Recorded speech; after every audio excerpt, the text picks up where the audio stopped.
kay Michael Cleofe. Michael Cleofe? Hello bro, Wait good lang evening. po. Klaro Yes, po. yes, hello bro, good evening bro. Good evening po sa lahat mga sumusubaybay sa punto por punto.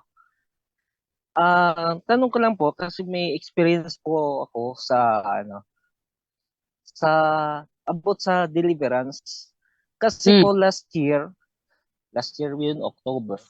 Nung nagmisa po kami ni Father kasi altar boy po ako sa baryo, may nabutan po kami na may napoposes. Ah, Ah, ang kaya yung dahil doon sa nangyari na yon, hindi kami nakapag-misa agad ng ganong oras. Kumbaga nadatnan lang po namin na yun nga, nagwawala. Tapos may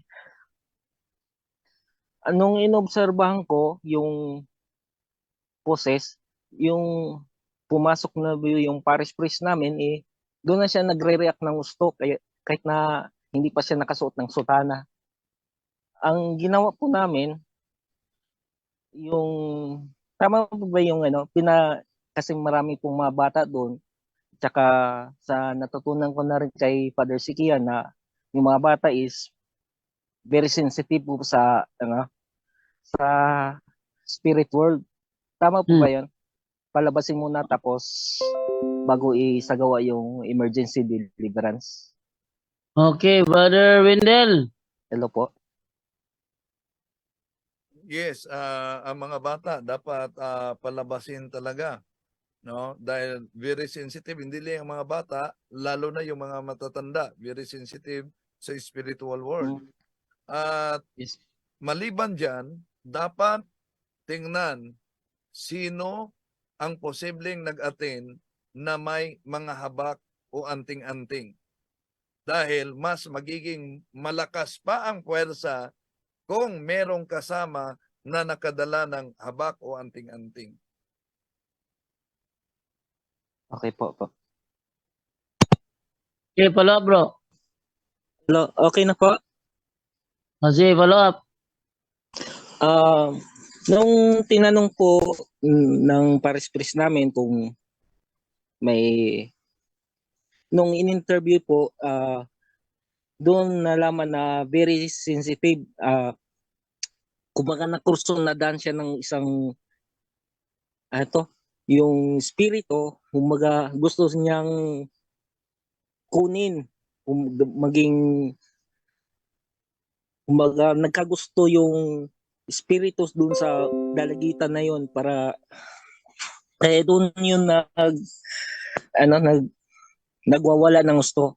Buti na lang po, nadala ko yung meron na akong uh, handbook of deliverance prayer, galing, yung itim. Kaya yun po ang pinagamit ko sa aming parish priest. Okay, brother Wendell. Shout out muna daw kay Emil Imperial.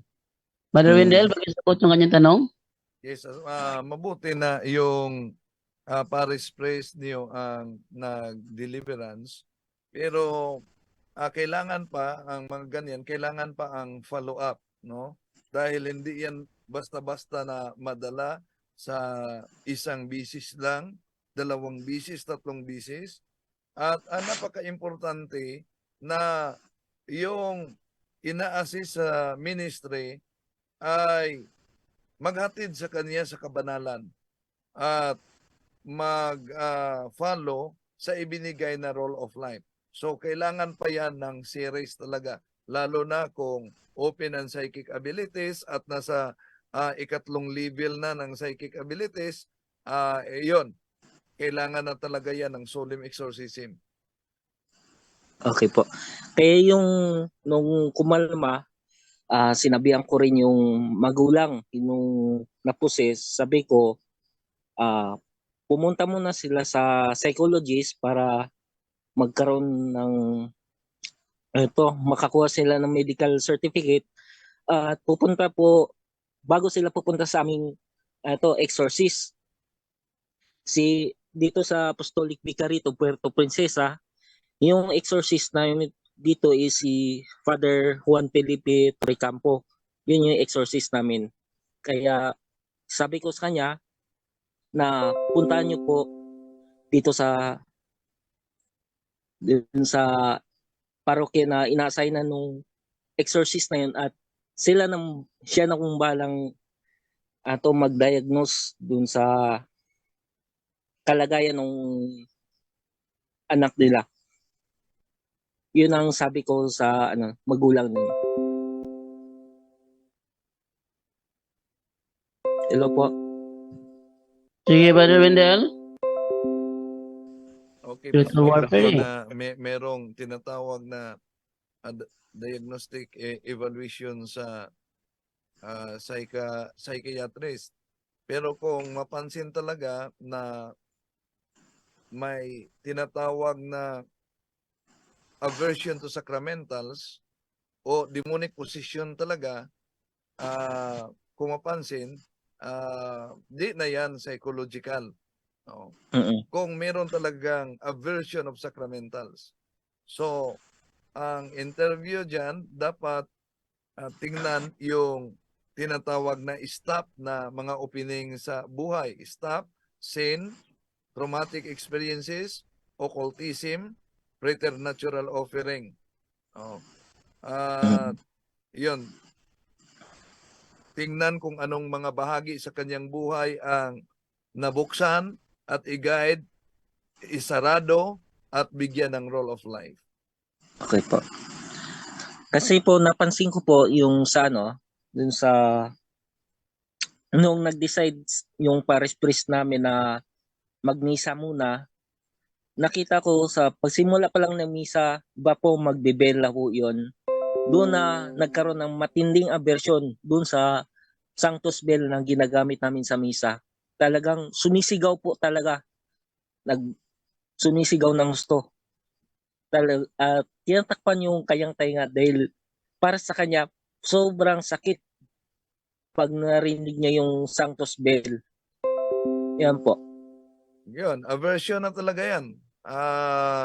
Lalo na sa Sanctus Bell, no? Aversion na yan. So, hindi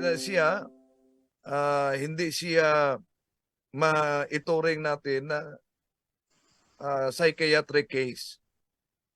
Okay po. Yan lang po. Salamat po sa inyong lahat. Okay, thank you sa iyo, Brother Michael Cleofe. Salamat sa iyong pagtatanong. Ako naman